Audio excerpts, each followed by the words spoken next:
Shalom, selamat pagi Bapak Ibu yang dikasihi Tuhan. Di hari Domingos ini, 27 Februari 2022, kita akan mendengarkan firman Tuhan. Mari Bapak Ibu kita siapkan hati kita untuk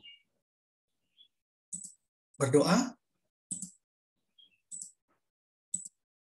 Mari kita bersatu dalam doa.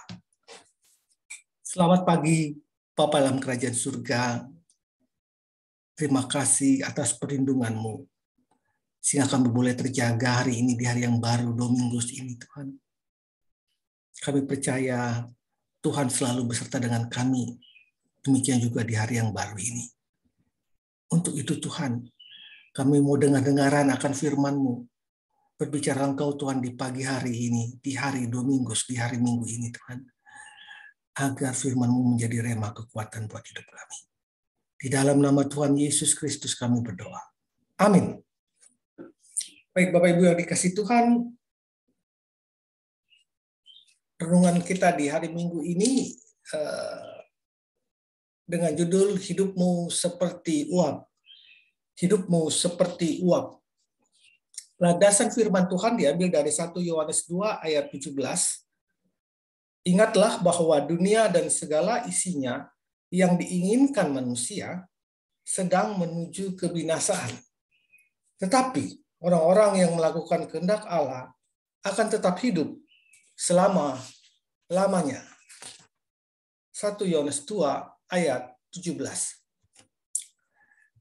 Dunia pada hari ini sedang mengalami kedukaan, sedang mengalami kesedihan. Mengapa saya katakan demikian? Karena pada saat ini pandemi gelombang ketiga masih belum selesai dan masih banyak masyarakat atau manusia di muka bumi ini berjuang melawan penyakit ini. Boleh dikatakan sejak awal pandemi ini hingga saat ini sudah hampir 6 juta orang yang meninggal karena virus ini. Betapa kita bisa membayangkan kesedihan orang-orang yang ditinggal oleh mereka yang pergi mendahului karena COVID-19 ini. Bapak Ibu yang dikasihi Tuhan, pada saat ini juga dunia sedang berduka karena terjadinya peperangan antara Ukraina dengan Rusia, di mana dunia dengan NATO sangat mengutuk agresi militer Rusia yang berkeinginan untuk mengambil negara Ukraina. Dunia bersama-sama menolong Ukraina. Tetapi Rusia pun di-backup oleh beberapa negara. Sehingga hal ini mengkhawatirkan sekali buat umat manusia. Karena banyak orang mengatakan ini sangat potensial akan terjadi peperangan dunia ketiga. Karena NATO dan sekutu-sekutunya melindungi Ukraina dan sekarang sedang ada di Ukraina dan di negara-negara sekitar Ukraina untuk mencegah Rusia melakukan agresi militer atau mengambil negara-negara lain selain Ukraina. Kalau Ibu bisa bayangkan kalau terjadi pertempuran fisik antara NATO dengan Rusia, di mana Rusia mempunyai tenaga tentara yang nomor 2 di dunia, paling besar dan paling mempunyai senjata lengkap dengan pasukan NATO, termasuk di situ Amerika, Inggris, Jerman, Jepang. Bisa kita bayangkan dua kekuatan besar ini. Bila terjadi peperangan, bukan tidak mungkin memang peperangan dunia ketiga akan terjadi. Kita berdoa. Bapak Ibu, kita berdoa menaikkan permohonan kepada Tuhan agar dunia ini dilindungi Tuhan.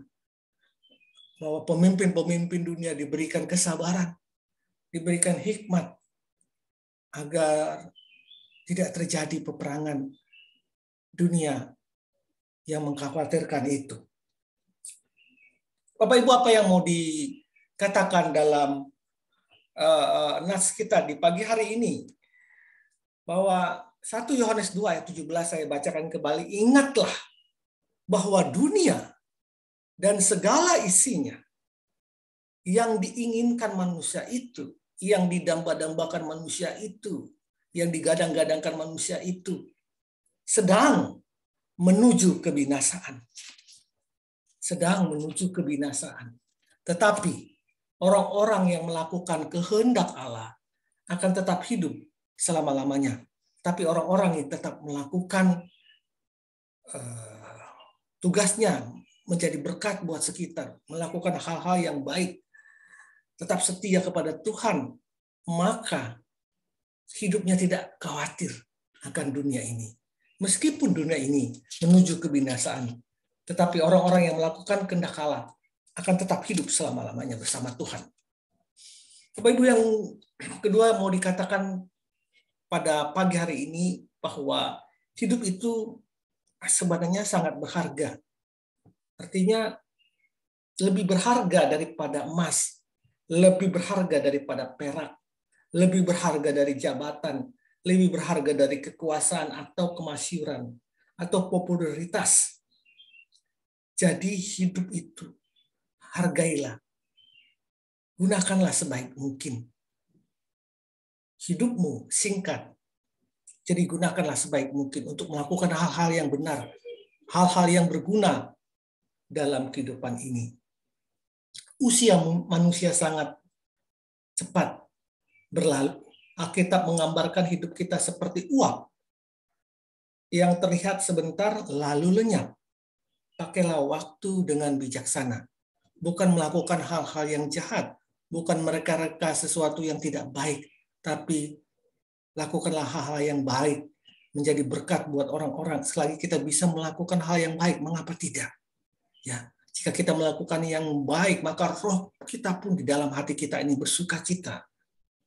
Ya, jadi Bapak Ibu yang dikasih Tuhan di masa-masa saat ini, ya, kita harus menjaga hati kita, membantu orang-orang sebisa mungkin kita lakukan, menjadi berkat buat sekitar, menjadi lilin buat sekitar. Demikianlah renungan pagi di hari Domingos itu, di hari Minggu ini. Sehingga kita boleh mengatakan di Filipi 1 ayat 21, hidup adalah bagi Kristus. Hidup adalah melakukan hal yang baik. Dan mati adalah keuntungan karena kita sudah melakukan hal-hal yang baik di dunia ini. Tuhan Yesus memberkati. Selamat beribadah. Amin. Amin.